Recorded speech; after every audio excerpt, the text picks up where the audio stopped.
So welcome to A Course in Miracles. Tonight's lesson is workbook lesson 186.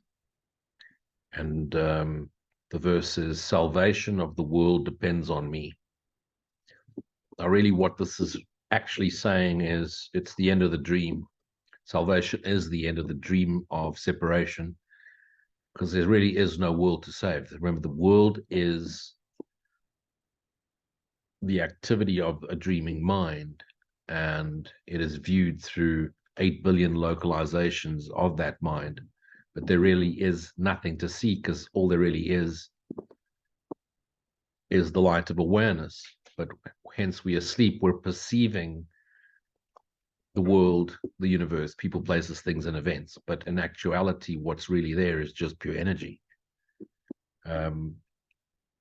filtered through our perceptual error, seen as activities and people and places and things and events. It's important going forward that as we now really get to the core of the non-dual teachings of A Course in Miracles, is that we take on the first dreamer position, meaning this text is talking directly to the mind that is dreaming, not to your mind. Mostly, first of all, we don't have our own mind. None of us have a mind. We are activities in the mind. We are appearances in the mind. And what we think are our thoughts is just this localized activity accessing the thoughts of the collective dreaming mind, filtered through its localized experiences.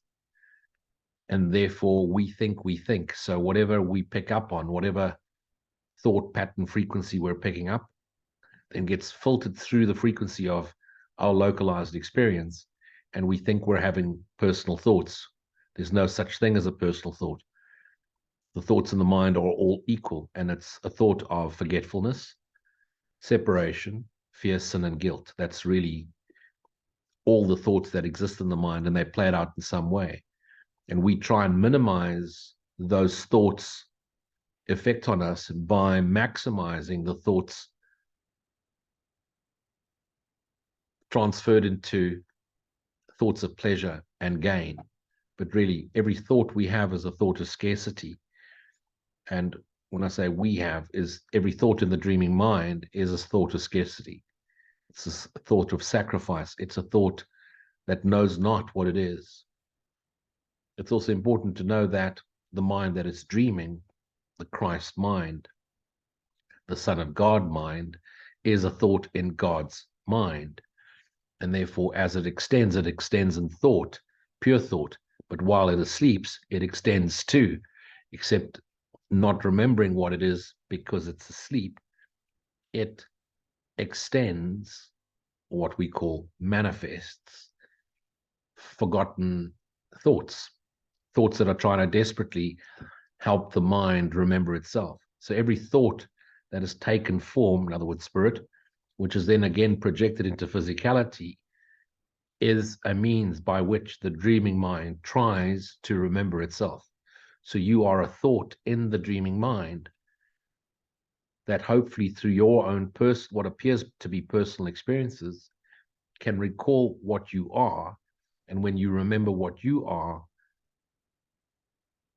the idea of you dissolves, and the reality of you, the memory of you, returns to the mind, awakening another fractured part of the mind.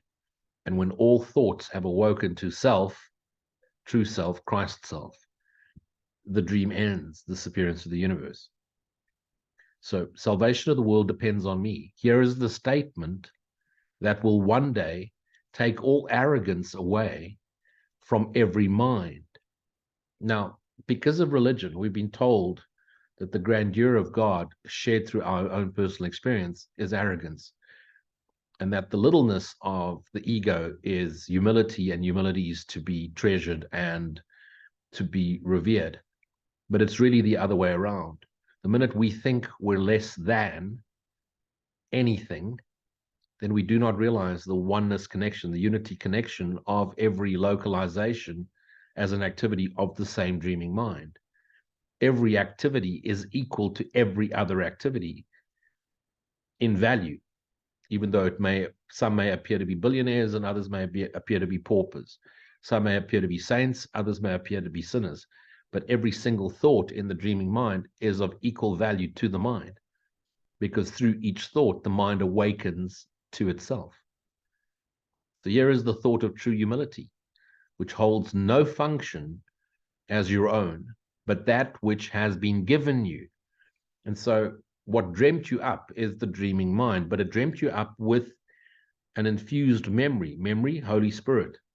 The Holy Spirit being the memory of God in each fractured mind. Why?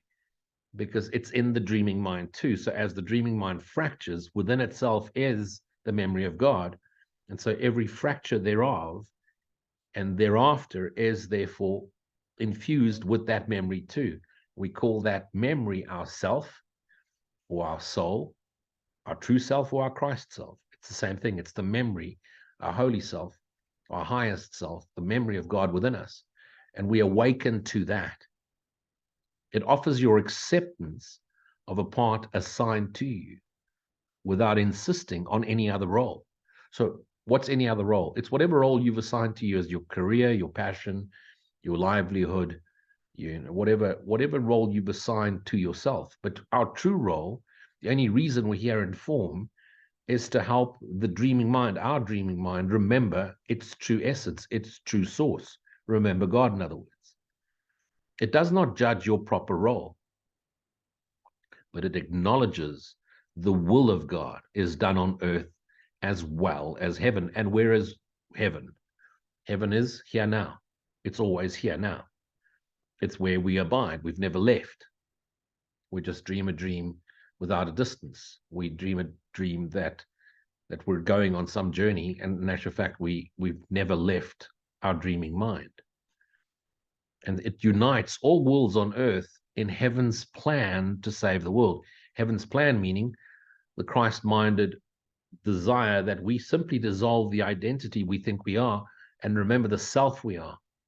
So heaven's plan is really that we stop being people, places, things, and events and return to the spirit we are. So in other words, it's really asking us that we quit being human. We quit trying to make something happen in this world. And so it unites all wills on earth, all wills, or what appears to be separate wills, on earth in heaven's plan to save the world, restoring it to heaven's peace, restoring us to our natural essence. And what do? We resist it because we want to create grandiosity. We want to go off on an adventure. And yet we want to follow our passionate nature. And that passionate nature that comes out as our talent, our career, or whatever it is we want, is in actual fact the love we are wanting to share itself. But the minute it plays out through the filter, we misinterpret it as our passionate nature. Now we want to follow a career. Let us not fight our true function. What's our true function? To be ourselves knowingly, to be the love we are knowingly, to be the extension of God knowingly, the one shared being. We did not establish it. It is not our idea. The means are given us by which it will be perfectly accomplished. And what's the means? The means are what appears up, what shows up in every individual fractured self as our talented, passionate nature, our natural talents. Because through our natural talents and pursuing our natural talents and pursuing our passionate nature, that sets us up in the path where we realize what we are through the experience of what we're not. All that we are asked to do is to accept our part in genuine humility. You didn't make yourself up. First of all, the dreaming mind, your true self, when it fell asleep, made up the 8 billion fractures and every other activity throughout the history of mankind. It's your accept our part in genuine humility and do not deny with self-deceiving arrogance that we are worthy. And that's what we often do. We think we mess up, we sin, or whatever the hell we think we've done. And then we think we're unworthy. And everybody else reminds us that we're unworthy. And we're trying to appease everybody and please everybody. We can't cope with the expectations of ourselves and others. And that's why people turn to sex, drugs, rock and roll, because they cannot cope with a preconceived idea of what they're supposed to fulfill in other people's minds. And what is there to who you're here to please? The idea that you're here to please someone or appease someone or satisfy your parents or your peers or your bosses or whatever is just self-imposed. That's the prison house we make for ourselves. What is given us to do, we have the strength to do. And what do people in this world suffer from? Self-worth. I'm not good enough. Good enough for whom? Good enough for other fractured body minds that also feel that they're not good enough.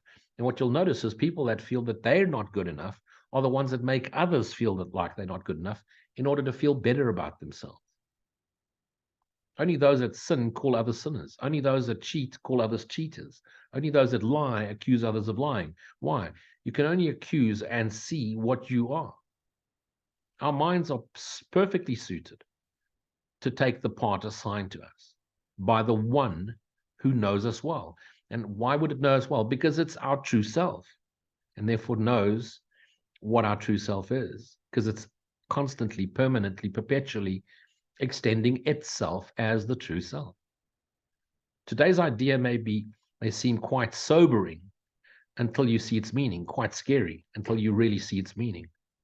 All it says is that your Father still remembers you. Why? Because you're the extension of God, and offers you the perfect trust he holds in you who are his son. Of course he does, because you are an extension of God. God trusts God completely, and God is just energy, by the way. It's not a being. It's not a guy sitting up there in heaven somewhere with a beard and blah, blah, blah. God is not a being. God is being. It does not ask that you be different in any way from what you are. What could humility request but this? Be yourself, be as you are. You've heard that statement said by teachers like Jesus, Ramana Maharishi, the Buddha, the Krishna. They've all said that, be as you are. Recently, Papaji, Muji, they're all saying that, be as you are. What do? We want to be spiritual. What the hell is spiritual? Now you're going to listen to classical music and sing Kumbaya and wear a Jesus robe and sandals and shave your head and wear an orange robe and sit in a lotus position and meditate and take pictures of yourself meditating, because that, of course, makes you more spiritual. It's all nonsense. He's not asking you to act holy. He's not asking you to act spiritual, because those are all nonsense concepts. What could humility request but that you be as you are? And trust me, you think you're a little mad and a little crazy and a little lost in translation? So all 8 billion of us. And don't let anyone tell you that anything better. No matter how self-contained they seem to be, the more self-contained they are, the more out of control they are within themselves. At least someone's a drug addict, an alcoholic, a bum, or whatever they are. At least they themselves genuinely. That's it. But it's the ones that pretend to be holier than thou. I promise you, they are completely out of control. And if you want to see true perversions, look at the ones that seem to be self-controlled, self-contained. What could arrogance deny but this? Today we will not shrink from our assignment on the specious ground that modesty is outraged. Specious ground. Look up that word. Specious means superficially plausible, but untrue. And so it's superficially plausible that to follow in the path of the Christ, or the way, which is really the Christ's way, that's what Jesus taught, the way. Jesus wasn't a Christian. He was an agnostic Jew. And what is the way? The way is be yourself knowingly. Be yourself as you are. Abide in silent stillness. Be gentle. Be kind. Be compassionate. Nowhere does it say be empathetic. It's not asking you to dive into the mud when someone's stuck in the mud. It's not asking you to feel someone's pain. It's asking you to reach out, put your hand out and pull them out of the pain if they so wish. It's not asking you to pull them out. It's asking you to put your hand out and say, would you like my help? But best you be in a position of help, because if you dive into the mud with them, you can't pull them out. It is pride that would deny the call for God himself. This call that we all have, that uneasiness that we all have, that aversion to silent stillness that we all have. And don't you kid yourself that there's anyone in this world that doesn't have it. It plays out to one or lesser degree. That call is love calling you to be quiet and be yourself knowingly. But the minute you're quiet, the ego says, oh my gosh, if you go quiet, there's no me. And that's the death of the ego. And that's why we hate being silent. We hate being alone. We hate being bored, because boredom is that empty space in which the silence should be there. But we'd rather fill it with people, places, things, and events, TV, video games, activities, bars, motorcycles, race, girls, whatever the hell it is, and never actually sit still. When that emptiness comes up, what do? Grab the first bottle, grab the first slice of cake, switch on the TV. We cannot be alone with ourselves, because the minute you're alone with yourself and all thoughts subside, what's left? Nothing. And that's what you are. The nothing is not nothing. The nothing is the fullness of self. And if you were to abide in that silent stillness, that void which we all try and avoid, that void is filled with the fullness of the divine self, which is so full, you'd want for nothing else. And if you were to abide in that silent stillness, that fullness, which is abundance, is extending abundance. So what happens? Everything that you share, everything that you give is given unto oneself. Why? Oneself dreaming. So as this localization, when you're sharing of yourself completely, giving of yourself totally, what do you get back? Way more than you can imagine. Because the minute you seek ye first the kingdom, and now you share the kingdom, that everything else is given you. You want true abundance? Be abundant silently. And that silence will move, and move, and now you have joy. The minute silence moves, it's joy. And what is joy in silence? It's love. The ego pride says, you made yourself, you're self-made man. So what, you donated your own sperm and mommy's egg, and now you've come into yourself. You're self-made. We love this, self-made man. What is a self-made man? When an ego is so desperately trying to avoid itself, it builds an empire so that it never has to sit still. It needs 20,000 jobs and 3 million employees. Why? So it's busy. And busy is the way of ego, because silent stillness is the way of Christ mind, our true self. Trust it. Take it from someone who was busy, super busy all the time. Okay. And man, I achieved amazing stuff, greatness. And I had a collection of 30 motorcycles and everything that opened and shut. And I traveled to every country I wanted to. And I dated whoever I wanted to. Shag, marry, kill, the whole damn shoot. And what did it give me? No joy, because it was never enough. Didn't take a drug, didn't ever get drunk, didn't ever hurt anyone, unless they try to hurt me. So what did I do? Try to be the good guy, the hero of the dream. What ended up? Just an unhappy person. No matter what I did, no matter how many people I helped, I used to have this belief that no good deed goes unpunished. Why? Because the people that do good deeds, they don't believe they're worthy of the good deeds they do. And so because they don't believe they're worthy, they're in resistance to receiving the worthiness they offer out. And that's why shit things happen to good people, because good people think it's better to give than to receive, never realizing that to give is to receive, because we only but give to our one self, our Christed one holy Son of God self. There's only one of us dreaming, and all 8 billion localizations, all 8 billion bodies are that one self. When you dream at night, there's hundreds of people in your dreams. Where do they come from? They come from the dreaming mind, your dreaming mind. You find yourself in your dreams at night, and everybody that's either chasing you or you're chasing in your dreams are all in your mind. They're reflections of your dreaming mind, or what appears to be your localized dreaming mind. In truth, they're all reflections of the same dreaming mind. All false humility we lay aside today, that we may listen to God's voice. And what's God's voice? It's the inner voice that guides us gently, passionately, kindly, to be the passionate nature we are. If you're confused as to whether you should or shouldn't, you need discernment. Is it God or the devil talking to you? Well, first of all, there is no fucking devil. And so if you gave your attention to the Christ self you are, what happens? The Christ self you are communicates with you permanently, and it's with complete clarity. When that voice speaks and you ask a question, you're out. When you get guidance, you ask another question, you're out. Who's asking the question? The saboteur's asking questions. The truth says yes and moves. How will you know your yes is your yes and your no is your no? You will know, because if you don't know, then it's not your truth. And so you're now using excuses as to why should I listen? Well, when you know, because it'll be so revealing with such clarity, with such certainty, you can only but move. When you love doing something, does someone need to convince you to do it? No, why? Because you love doing it. That's your yes.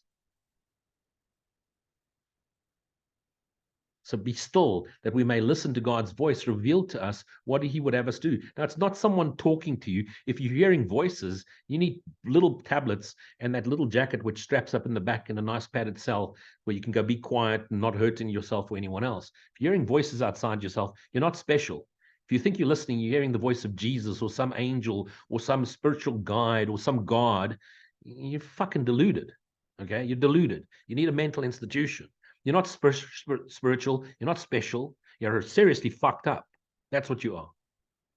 And you've convinced yourself that you're spiritual because your ego is now attached to spirituality, because you're a fucking failure when it comes to business or career or anything else in the world. So you've given up and now you're spiritual, because spiritual people are supposed to be humble and poor. So you associated with poor. You've associated with the spirituality of being spiritual and poor. Jy's vol kak. Verstaan jy my mooi? Go look it up. It's Afrikaans. We do not doubt our adequacy for the function he will offer us. And our function is it's simple. It's your talented, passionate nature. It's your talent. What is it that you do? Are you good at maths? Are you good at accounts? Are you good at people? Are you good at computers? Are you good at strategy, leadership? Do you want to be a cop? Do you want to be a lawyer? Do you want to be a doctor? Play it. Whatever desires inside you, fulfill it. You want to shag, marry, kill? Chase it, because in your chasing of your shag, marry, kill, the lessons will be there. You want to build an empire? Chase it. Don't not do it because you want to be spiritual. Chase your fucking empire. It will burn your ass. It will disappoint you. It will delude you, because it is a delusion of biblical distortions. The whole fucking thing's a joke. But pursue it. And through pursuing it, you'll realize, this was a whole chasing my tail. But if you deny it, you'll still want to play it out. And you'll spend your whole life denying it, being spiritual and skynheilig. We will be certain that only he knows our strengths, our wisdoms, and our holiness. And that's what calls you to act. And if he deems us worthy, so we are. It is but arrogance that judges otherwise. We are fractures of the same dreaming mind, infused with its essence, the essence of our source, the essence of our God. So our true self, our soul, is the same self-shared essence, same soul as God's. What is God going to make you from but God? To think that God made you from something else is preposterous. That's the way of bullshit religion that keeps you bound in fear, sin, and guilt, giving money to the church so they can talk about how much they love God, and that you're never going to be worthy unless you give your life up and go and become a minister. And which minister? 22,000 sects of Christianity. Or do you want to go to the other religions where only men are allowed to pray and women must stay outside? Which one religion in this world is worthy of God's attention? Not a single one. The path is inward. What Jesus taught, what Buddha taught, what Krishna taught, what the Tao Te Ching taught. They all taught exactly the same thing. The path is called love. And what is love? We have no fucking clue what love is in this world. True love is unconditional acceptance of what is. No judgment. Zero judgment. Not of self, not of anyone else. Of course, it doesn't mean now you sit back and it's okay, you accept yourself as an arsehole. If you think you're an arsehole, change your A-type soul personality and just be soul. There is one way, and the way is what Jesus taught, the way, and only one, to be released from the imprisonment your plan to provide, your plan to prove the false is true has brought to you. Because what did we want to do? We wanted to usurp the power of God by making manifest this universe, this illusion, these bodies. Why? Because we were pure energy, pure light, pure energy extending. What is God? Pure energy. What is the sonship? Pure energy, pure light. No. We wanted to make it physical. But we can't make it physical, so we dreamt it up. And we're dreaming up this physical dream. which never happen in true reality, because it cannot happen in God. God is perfect, and his extension is perfect. His son is perfect, and all the activities in his son's dream are perfect. So you are perfect. But while you captured by the imagination, what is the imagination? It's a nice way of saying the fucking ego. Oh, imagination is amazing. What has imagination got anyone in this world? Creativity. Oh, we create. Look how amazing we are. What does it do? Create people, things, and events. Make manifest. What do you want to make manifest? You've manifested an entire fucking universe. Hasn't made you happy. Now you manifest into physicality, and now you want to make manifest a romantic love relationship, a house, a car, a career. What does it do? It binds you to this bullshit dream of physicality. Let it go, Holy Son of God. Accept the plan you did not make instead. Judge not your value to it. Your value is immeasurable, because through your self-realization, the self we are, the self that is dreaming, awakens unto itself. You don't awaken. You don't become enlightened. You realize you don't exist. You let go of the identity. You surrender to what is. That is what true surrender to God is. And this identity dissolves. And when you finally put this body down, that energy that would reincarnate because it didn't remember what it is, now that it remembers what it is, returns to the Christ mind, lit, another anointed, another lit mind, lightening the collective mind. And how do we know this? Because every generation that's coming through is coming through lighter, more aware, more conscious. Look at the kids today, 20 years old, 19 years old, and younger. They are twice as awake as their parents, if not 10 times more awake than their parents. They may not know the shit their parents know, but they consciously awaken to self. They don't have the ambitions of our older generations, because what is ambition but pure ego? What do they want to do? They want to play. They want to have fun. That's why their careers are more fun than ours ever been, because they're sharing of themselves knowingly in their joyous being. They may not have all the spiritual concepts we had. The reason we have spiritual concepts is because we got trapped by religion, because we used to go to church every Sunday. Excuse to dress up and go and see what everybody else is wearing. Maybe meet some girls. I certainly did. That's why I was an altar boy. It's a great way to meet girls. Accept the plan you did not make instead. Judge not your value to it. If God's voice assures you that salvation needs your part, and trust me, God's voice is talking to you, or you certainly wouldn't be listening to me. And that the world depends on you. The whole depends on you. The whole thing depends on you. Why? Because it depends on every single fractured part of itself for it to be complete. Be sure that it is so. The arrogant must cling to words, afraid to go beyond them to experience which might affront their stance. And that's why there's an objectification, a Jesus outside them, a God outside them. And we're the unworthy flippin' worms that now have been blessed by the blood of Jesus. So some ridiculously sick concept like that. I've never heard anything more fucking preposterous in my life. But you're saved by the blood of Jesus. I mean, the poor guy died 2,000 years ago. Now you're saved by his blood. What do they even mean by that? You're saved because he died for your sins? He cannot die for your sins because there's no sin. If it's a dream, it's a dream. No matter what you do in your dreams at night, you don't go to jail the next morning because you fucked up in your dreams. No matter what we do in this world, there's nothing that is sinful about it. It's just an error in perception. We don't realize what we're doing. Does it mean that you can now just go around, shag, marry, kill, and hurt everything in your way? Of course not, because that's not true humility. Kindness, compassion, gentleness, charity, love, unconditional acceptance is the way. You can't be an arsehole and awaken to self. The way is to be kind. And yet are the humble free to hear the voice which tells them what they are and what to do. And what is it that you do? Extend yourself joyously, passionately, creatively. Arrogance makes an image of yourself that is not real and gives you titles and lapels and ideas of grandiosity. It is this image which quails and retreats in terror, hates the silence, as the voice of God assures you that you have the strength, the wisdom, and the holiness, the perfection, the clarity, the innocence to go beyond all images. You are not weak, as is the image of yourself. You are not ignorant and helpless. Don't ever let anyone tell you you're unworthy, you're stupid, you're not good enough. Don't listen to your own thoughts. Don't listen to anyone else's thoughts. Don't give any advice. There's enough vices in the world. Don't take any advice. Be thyself knowingly. Sin cannot tarnish the truth in you, holy son.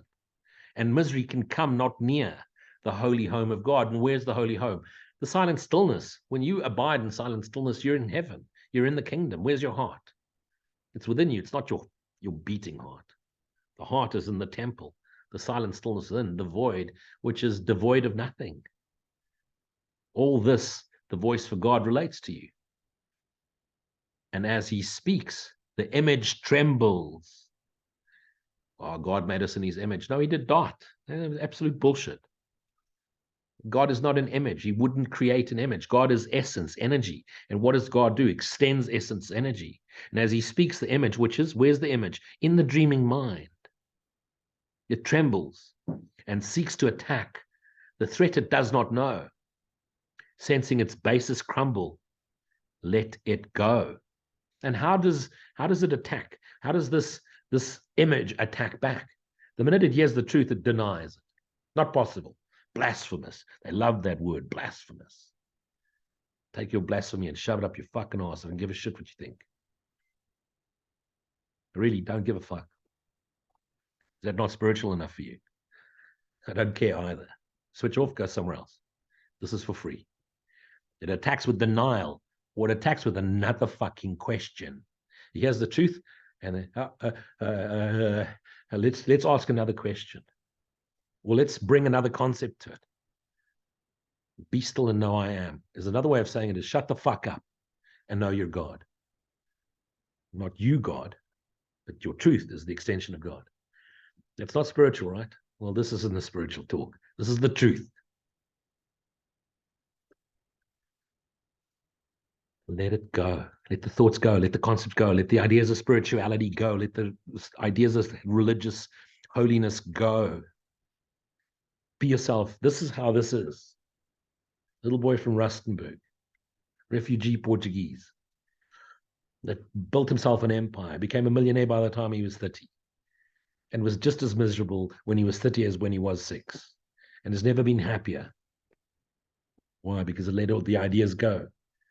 And when you stop caring about what anyone thinks, and I mean what anyone thinks, priest, policeman, minister, mother, father, uncle, daughter, forget about what anyone thinks and don't even think about what you think. Salvation of the world depends on you. And remember, salvation of the world is letting the dream of the world go. And not upon this little pile of dust that I appear to you as. What can thoughts tell the Holy Son of God that they haven't told you 1,000 fucking times before? That you're not good enough, that you're not this, that you're not that you should do this and you should do that. Don't listen to a should, could, would voice. The silent stillness is the only voice you listen to. And only through the silent stillness will you know with perfect clarity, with total consistency, with 100% certainty what the voice of God is. I can't tell you. I cannot share personal experience. I can, though, say to you, I can point, go there, go be quiet, and go listen. How long does it take? An instant. What can it tell the Holy Son of God it hasn't told you a million times before? Why need he be concerned with it at all? Why are you ever concerned with what a single thought thinks? Because nobody ever thinks. It's part of the thinking mind. You are a thought in the dreaming mind that has forgotten what it is. And so what is a thought but a deluded concept of itself? Why should you listen to what anyone thinks? Is that arrogance? Or is that the truth? Does it feel right when you hear that? Have you listened to when you looked at adults when you were a kid and you thought, wow, and then you grow up and you realize they actually know fuck all. They are way more fucked up than you've ever been. You think you have perfect parents. There's such thing. You think your parents are holy and know everything. They may love you, but do they? Or do they love the idea of you and what you should be? Are you an extension of what they imagine you should be so that they can be happy about themselves because their lives are a fucking mess and so they wanted to live through you vicariously? Don't listen to another thought ever again. Don't listen to another doubt ever again. If that doubt in your mind tells you that you're not worthy, tell that thought to go fuck itself.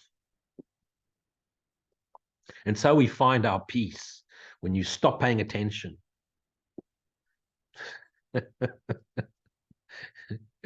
Does it look like I need your appraisal or your approval? Go and try and comment on my YouTube channel. You can't. I'm not interested in what you have to say. I just don't give a fuck.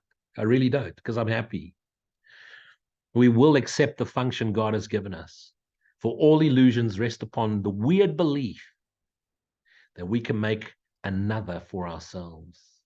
There's no other function. No matter what you think you do, save the dolphin, save the forest, save the children, feed the poor, whatever the hell you think you're doing, it's just, you're just shifting the chairs on the Titanic. This whole illusion will sink. Our self-made roles are shifting. They seem to change from mourner to ecstatic bliss of love and loving. We're so fucking bipolar as a race. Human beings are totally bipolar. We make kittens look like they're normal. We can laugh or weep and greet the day with welcome or with tears. Our very being seems to change as we experience 1,000 shifts in mood. And our emotions rise or raise us high indeed, or dash us to the ground in hopelessness. Never before has bipolarity been such a raving disease in this world. And what is bipolarity? But an ego that has split itself in two and now fights with itself up and down. Good ego is high, bad ego is down. And so it fights with itself in order to keep its attention on its two fractured, wrong-minded selves, as opposed to move to the right-minded Christ mind. And what is the right-minded Christ mind? It's the silent mind. Shh. No one can sleep. Everybody's anxious. Everybody's stressed. Blood levels through the roof. Blood pressure through the roof. Blah, blah, blah. What is that? That's just ego. Because it cannot stand itself. It doesn't want to be silent. It doesn't want to fall asleep because it's going to dream of nightmares about itself. It doesn't want to stay awake because it doesn't want to face itself. And the only way it can face itself is through drugs, sex, rock and roll, and activities, movies, videos, whatever. Keep itself busy. It's supposed to just be still. Is this the Son of God? Is this the Son of God? These activities? That's the Son of God inside there. In each and every single one of us, 8 billion of us, there's the Son inside you. Could he create such instability and call it Son? Could God create this? Oh, God made this universe. No, he fucking did not. God has nothing to do with the universe. The universe is an activity of a dreaming son's mind. Why would God create chaos? Oh, God is dreaming, so God can name himself. What a preposterous notion. That's a vita vendanta bullshit. Bullshit. Think about it for a second. If God is pure love, pure unadulterated love, unadulterated, no adult, childlike, innocence, beautiful innocence, beautiful love, unconditional perfection, why would it create sin? Why would it create anger and horribleness? It doesn't. It cannot. It can only create extended self-love. It's that which fell asleep, imagined what it could be, fell asleep, and the idea of guilt and fear and sin came into its concept, and that's what it's made manifest. And yet the Holy Spirit, through us, the memory of God in all of us, calls us to be ourselves knowingly. And how do we realize what we are? Through the experience of what you're not. So you need to fuck up, and you must fuck up properly. You must extend it and expend it completely. Burn out the fire of desire completely for everything until there's nothing more to burn, and then return to thyself. You have to forgive completely, so there's no unforgiven thoughts, because you think you're going to meditate. Oh, look at me, I can meditate. I'm going to do the 5-step Visapana meditation practice that Guruji so-and-so taught me. You're deluding yourself. You cannot be still until there's not a single unforgiven thought in your mind. Because if there's one unforgiven thought in your mind, you still care about what people think. How do you know you're forgiven? You don't care what anyone thinks, including yourself. It's done. It's no longer true. This world is in the mind. You don't have a mind. You're an activity in the mind. No one has a mind. could he create such instability and call it sun? He who is changeless shares his attributes with his creation. The real you is changeless like God, the eternal extension of love. All images his Son appears to make have no effect on what God is or what the Son is. No matter what you dream up at night, when you wake up, it's still you. Have you dreamt yourself? Have you shot yourself in your dream and woke up with a bullet hole in your arm? No. Have you committed a crime in your dream and you wake up and the police are there in the morning to arrest you because of your crimes in your dream? The whole thing's a dream. This is a dream. Wake up. Life is but a dream. Yes, and it's a fucking mess. Wake up. Be thyself knowingly. All images his Son appears to make have no effect on what he is. They blow across his mind like windswept leaves that form a patterning, an instant, break apart, group again, scamper off from dust to dust. Or like mirages seen above a desert, rising from the dust. They are not real. All characters in the world are ethereal activities, thoughts in you. Take first dreamer position in you, the dreaming Son of God's mind. And when I say you, I mean all 8 billion of us collectively. But until you take charge and you take responsibility for having dreamt this up, you keep thinking, oh, someone else dreamt me up. Something else dreamt me up. Someone else is going to save me. No, awaken to self means awaken to the self that is dreaming. These are unsubstantial images will go and leave your mind unclouded and serene when you accept the function given you. Awaken to self, awaken the dreamer.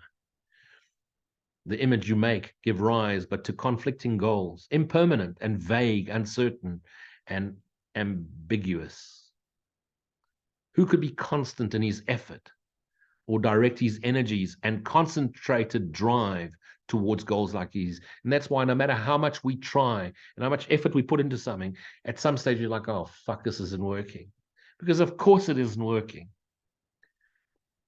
The function which this world esteems are so uncertain that they change 10 times an hour at their most secure. What hope of gain can rest on goals like this? What hope do we have that even our strongest belief still leaves us in doubt at the moment before we die? Oh, we're going to go to heaven. But at that moment, in your final breath, you go, fuck, I hope I was right. Religion is the Antichrist. Anti means before Christ. What is the Christ? The awakening to self. What comes before Christ? Religion. What comes before Christ consciousness? Religion, ego. What did Christ teach? Unconditional love. Come to me like little children. I seek mercy, not sacrifice. To give to one is to give to all. He taught us to love. He said he came to bring the 11th commandment, that we love one another as he loved us. And what was Jesus but the one that figured out this non-dual understanding that we are all that which dreams? In lovely contrast, certain as the sun returns each morning to dispel the night, your truly given function stands out clear and wholly unambiguous.